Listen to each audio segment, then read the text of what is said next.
भाई बहनों, मैं आप लोग को लालनवा गीत सुनाने जा रही हूँ। मेरा चैनल लाइक करना, शेयर करना, सब्सक्राइब करना है। सूतली बेटी अरे जाई के अरज करई सुन पापा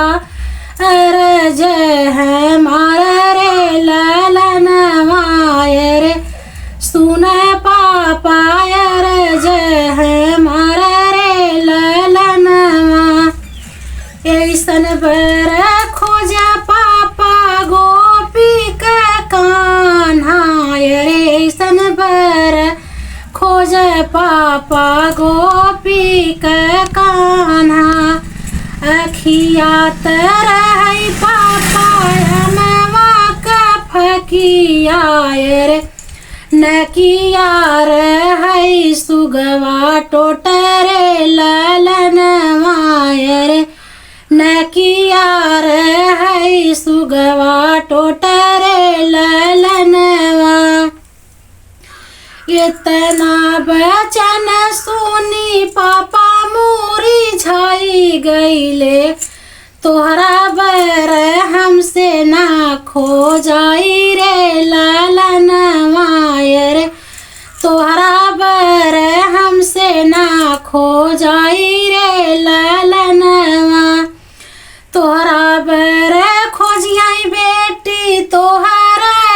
चाचा रे तोहरा बर हमसे ना खो जाई रे लालनवा रे तोहरा बर हमसे ना खो जाई रे लालनवा सूतली बेटी जाई के अरज करई सुन चाचा अरज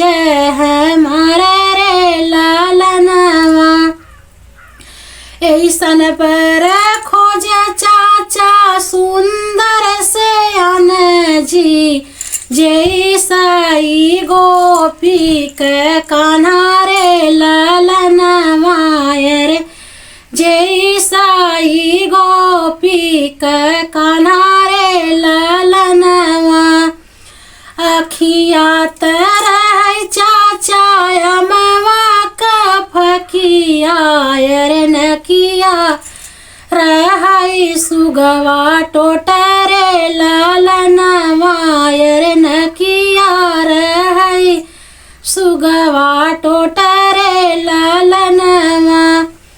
इतनी बचन सुनी चाचा मोरू छाई गईले तोरा बर हमसे ना खो जाई रे लालनवा रे तोरा बर हमसे ना खो जाई रे लालनवा तोरा बर खोजियाई बेटी तोहराई भैया रे तोरा बर हमसे ना खो जाई रे लालनवा सूतली बेटी अरे जाई के अरज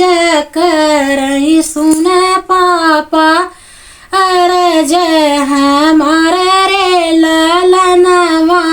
रे सुन पापा अरज हमारा रे लालनवा